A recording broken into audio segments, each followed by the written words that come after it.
কৃষ্ণ ওম ক্লিং গুরুবে নমঃ।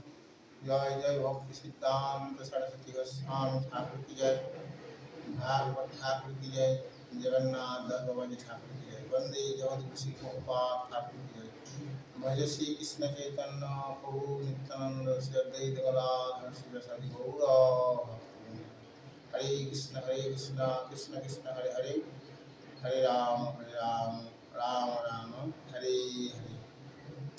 তো আজকের আলোচ্য বিষয় ভগবান শ্রীকৃষ্ণই হচ্ছে জীবের একমাত্র আরাধ্য। এই প্রসঙ্গে আলোচনা করতে গেলে প্রথমেই আরাধ্য সম্বন্ধে আগে জানা দরকার। আরাধ্য শব্দের অর্থ হচ্ছে উপাস্য। তাহলে উপাস্য বস্তুর উপাসনা করা হয় অনেক সন্তুষ্টি বিধানের জন্য। তাহলে উপাস্য বস্তু সন্তুষ্টি বিধান করলে কি হবে? জীবের কামনা বাসনা পূর্ণ হবে। জীবের যে চাহিদা সেই চাহিদা পূর্ণ করবেন। তাহলে এখন প্রথমে উপাস্য বস্তু সম্বন্ধে আমাদের জানতে হবে, কে আমাদের উপাস্য। তো এই সম্বন্ধে জানতে গেলে একজন সৎগুরুর প্রয়োজন। গুরুই বলে দেবে যে আমাদের উপাস্য কে বা উপাস্য বস্তু কে। তো গুরু সম্বন্ধে ভাগবত শাস্ত্রে জীব গোস্বামী বিশ্লেষণ করেছেন যে ভগবত অনুবিশিষ্ট, যিনি শান্ত, যিনি দয়ালু, যিনি সর্বঋতুজয়ী, যিনার জীবনের একমাত্র উদ্দেশ্য হচ্ছে ভগবান শ্রীকৃষ্ণের সন্তুষ্টি বিধান। অর্থাৎ উনি সাধনা দ্বারা সিদ্ধি লাভ করে ভগবত প্রাপ্তি ওনার হয়েছে, উনি ভগবানকে দর্শন করেছেন, উনি হচ্ছেন প্রকৃত সদ্গুরু। এখন আমাদের বহু বহু জন্মের কর্মফল রয়েছে, সেই কর্মের বাসনা আমাদের রয়েছে। সেই বাসনা অনুযায়ী আমাদের কামনা বাসনাও এই জন্মে চলে এসেছে ওই কর্মের মান অনুযায়ী। এই কামনা এবং বাসনাকে চার ভাগে ভাগ করা হয়েছে: ধর্ম, অর্থ, কাম এবং মোক্ষ। এই চারটির মধ্যে কোনো না কোনো কামনা আমাদের জীবের মধ্যে রয়েছে। তো এই কামনা বাসনা পূর্ণ করার জন্যই বিভিন্ন দেব দেবীর আরাধনার কথা শাস্ত্রে বলা হয়েছে। শ্রীকৃষ্ণ গীতায় বললেন যে জীব নিজের কামনা বাসনা পূর্ণ করার জন্য বিভিন্ন দেব দেবীর আরাধনা করে। যেমন অর্থের জন্য মাতা লক্ষ্মীর আরাধনা, বিদ্যা লাভের জন্য মাতা সরস্বতীর আরাধনা, সিদ্ধি লাভের জন্য সিদ্ধিদাতা গণেশের আরাধনা, সুন্দর স্ত্রী বা পুরুষ অর্থাৎ স্বামী বা স্ত্রী লাভের জন্য দেবাদিদেব মহাদেবের আরাধনা, সমস্ত বাধা বিঘ্ন দূর করার জন্য মা দুর্গার আরাধনা। এরকম বিভিন্ন দেব দেবীর আরাধনার বিধান শাস্ত্রে দিয়েছে এবং স্বস্বক্ষত্রে ওনারা বরদান করেন নিজেদের ক্ষমতা অনুযায়ী। তখন প্রশ্ন হচ্ছে, আমাদের কি কামনা বাসনা পূর্ণ হবে? আমরা কি আমাদের উদ্দেশ্যকে পূর্ণ করতে পারবো? না, শাস্ত্র বলছে কামনা বাসনা পূর্ণ হওয়ার নয়। কাম হচ্ছে ঊর্ধ্বগামী, কাম দিনকে দিন বৃদ্ধি পায়। যেমন আগুনের মধ্যে যদি ঘি ঢেলে দেওয়া হয় তাহলে কি হবে? ঘিয়ের যে তাপ, সে তাপ বৃদ্ধি পাবে এবং উজ্জ্বল্য আরো বেড়ে যাবে। তাহলে সেরকম কামনা কখনো নিম্নগামী হয় না, ঊর্ধ্বগামী হয়। তখন জীবের এই যে মনকে শান্ত করতে না পারলে, নির্মল করতে না পারলে কামনা বাসনার বিরুদ্ধে জয়লাভ করা সম্ভব নয়। আর এই বিশ্ব ব্রহ্মাণ্ডে এমন কোনো আরাধনা নেই যে আরাধনা যারা জীব এই কামনা বাসনাকে পূর্ণ করতে পারবে। একমাত্র ভগবত ভক্তি দ্বারাই এই কামনা এবং বাসনাকে জয়লাভ করা যায়। এখন প্রশ্ন হচ্ছে, দেবদেবী যে ভগবান নয় তার একটা সুন্দর উদাহরণ শাস্ত্র ভাগবত দিচ্ছে। রাজা মুচিকন্দ নামে এক রাজা ছিলেন, চক্রবর্তী সম্রাট ছিলেন। সেই মুচিকন্দ স্বর্গের রাজা ইন্দ্রকে বিশাল সাহায্য করেছিলেন। একবার স্বর্গের রাজা ইন্দ্র সাংঘাতিক বিপদে পড়েছিলেন। সম্রাসুর বলে এক দৈত্য স্বর্গ দখল করে রাজা ইন্দ্র এবং সমস্ত দেবতাদিকে স্বর্গ থেকে তাড়িয়ে দিয়েছিলেন। সেই সময় রাজা মুচিকন্দ সম্রাসুরকে যুদ্ধে পরাজিত করেছিলেন এবং স্বর্গের রাজা ইন্দ্রদেবকে বিশাল সাহায্য করে স্বর্গ ফিরিয়ে দিয়েছিলেন। বিশাল উপকার করেছিলেন স্বর্গের রাজা ইন্দ্রের এবং সমস্ত দেবদেবতার প্রতি। তখন স্বর্গের রাজা ইন্দ্র এবং সমস্ত দেবতারা মুচিকন্দকে কিছু দান করার, বর দান করার কথা বললেন রাজা ইন্দ্র। তো মুচিকন্দ বললেন যে আমার কিছু প্রয়োজন নেই, আমার তো সবই রয়েছে। তখন রাজা ইন্দ্র বারবার যখন বরের কথা বললেন, তখন মুচিকন্দ বললেন, রাজা মুচিকন্দ, যদি এই রাজন আপনি যদি বর দিতেই চান তাহলে আমাকে যেন আমি শান্তিতে ঘুমোতে চাই, অর্থাৎ আমি শান্তি চাই, সর্বোপরি মুক্তি চাই। তখন রাজা ইন্দ্র বললেন যে হে রাজন, আপনি ক্ষমা করুন, আমাদের দেবতাদের ক্ষমতা নেই মুক্তি দান করা, মুক্তি আমরা আপনাকে দিতে পারবো না। মুক্তির দেবার অধিকার একমাত্র জগৎপতি শ্রীহরি ভগবানই রয়েছে, ভগবান ছাড়া মুক্তি কেউ দিতে পারে না। তো এই কথার মাধ্যমে সহজেই প্রমাণ হয় যে ভগবান শ্রীকৃষ্ণই হচ্ছে ভগবান, শ্রীকৃষ্ণই হচ্ছে ভগবান। এখন প্রশ্ন হচ্ছে, ভগবান শ্রীকৃষ্ণ যে ভগবান তার কিছু প্রামাণিক তথ্য শাস্ত্র তুলে ধরছেন। যারা শ্রীকৃষ্ণকে ভগবান বলে মানে না তাদের উদ্দেশ্যে আমার প্রশ্ন, যে আমি আপনাকে প্রশ্ন করছি, আপনি যে গায়ের বস্ত্রটি পরে রয়েছেন সেটাতে কেউ তৈরি করেছে? হ্যাঁ, নিশ্চয়ই করেছে। তো কে করেছে? না, আমি বাজার থেকে, দোকান থেকে ক্রয় করে নিয়ে এসেছি। না, সে ঠিক আছে, কিন্তু তৈরি কে করেছে? না, কোনো একজন মানুষ করেছে। হ্যাঁ, তা আমি যে এইভাবে লাউড স্পিকারের সামনে এই ভাগবত প্রবচন করছি, এই লাউড স্পিকারটা কে তৈরি করেছে? না, এটা একজন বিজ্ঞানী তৈরি করেছে, যাই হোক একজন মানুষ বা জীব তৈরি করেছে।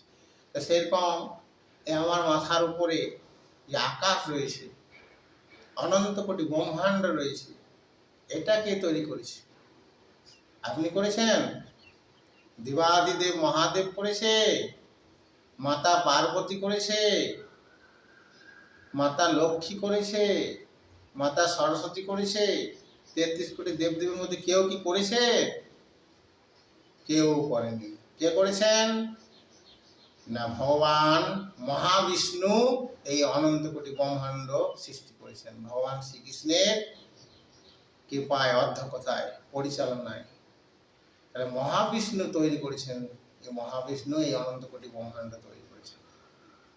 তাহলে এখন প্রশ্ন হচ্ছে, আমরা ভগবানকে ভগবান বলবো একটা বিশেষ কারণ, যেমন যার রূপ আছে তাকে রূপবান বলা হয়, যার বল আছে তাকে বলবান বলা হয়, যার গুণ আছে তাকে গুণবান বলা হয়। তা সেরকম ভগবানের কি রয়েছে? না, ভাগবত বলছে ভগবানের ভগ রয়েছে, ভগ। তো ভগ শব্দের অর্থ কি? ভগটা কি জিনিস? না, ভগটা একটা বিশেষ স্বর ঐশ্বর্য। এই 6টি বিশেষ ঐশ্বর্য ভগবানের রয়েছে, যেটা কাউরই নেই। পূর্ণ মাত্রায় ভগবানের স্বর ঐশ্বর্য। সেই স্বর ঐশ্বর্যটি কি কি? 6টি বিশেষ ঐশ্বর্য। না, 1 রূপ, 2 হচ্ছে ক্ষমতা মানে বল, 3 জ্ঞান, 4 ঐশ্বর্য, 5 যশ, 6 দয়া বা ত্যাগ। এই যে 6টি ঐশ্বর্য ভগবানের পূর্ণ মাত্রায় রয়েছে। কোনো দেবদেবী এই 6টি ঐশ্বর্য তো দূরের কথা, 2টি ঐশ্বর্যও পূর্ণ মাত্রায় নেই। যেমন ভগবানের রূপ, ভগবান সর্বসুন্দর, ওনার রূপে সকলেই মোহিত হয়। ওই জন্য ভগবান শ্রীকৃষ্ণের এক নাম হচ্ছে কৃষ্ণ। তো কৃষ্ণ কথাটি অর্থ কি না সর্ব আকর্ষক, উনি সবাইকে আকর্ষিত করে। ওনার মতন রূপ এই অনন্ত কোটি ব্রহ্মাণ্ডে কাউরই নেই। ওই জন্য ওনার নামই হচ্ছে শ্যাম সুন্দর। দুই, ওনার বীর্য, উনি শ্রেষ্ঠ বীর্যবান, শ্রেষ্ঠ বলবান, ওনার সমকক্ষই কেউ নাই ক্ষমতাবান, তো ওনার উপরে কি করে হবে। তিন, উনি জ্ঞানের ভাণ্ডার, জ্ঞান ওনার থেকেই জ্ঞানের উৎপত্তি।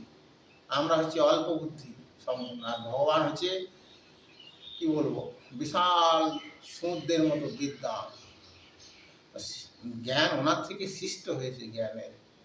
আর চতুর্থ, ঐশ্বর্য, ঐশ্বর্যের মালিক হয়েছেন উনি। ওনার স্ত্রী মাতা লক্ষ্মী ওনার চরণ সেবা করছেন, তো উনি ঐশ্বর্যের সৃষ্টিকর্তা।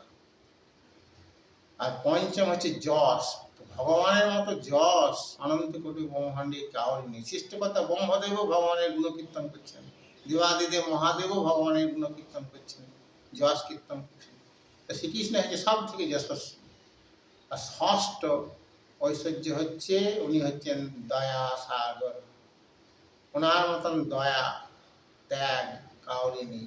এই প্রসঙ্গে একটা সুন্দর উদাহরণ উদ্ভব গীতার মাধ্যমে আমি দিচ্ছি। ভগবান শ্রীকৃষ্ণ উদ্ভবকে বলছেন যে হে উদ্ভব, আমি যখন আমার ভক্ত গৃহ থেকে বের হয় তখন আমি ভক্তের পিছু পিছু ধাবিত হয়। কেন জানো না, আমার ভক্ত যখন ভূমিতে চরণকে স্পর্শ করে তখন এই চরণে ধুলি যদি আমার মাথায় পড়ে, হে উদ্ভব, ভক্তের চরণ ধুলি যদি আমার মাথার উপর পড়ে বা আমার শরীরে পড়ে তাহলে আমি চরম পবিত্র হয়ে যাব।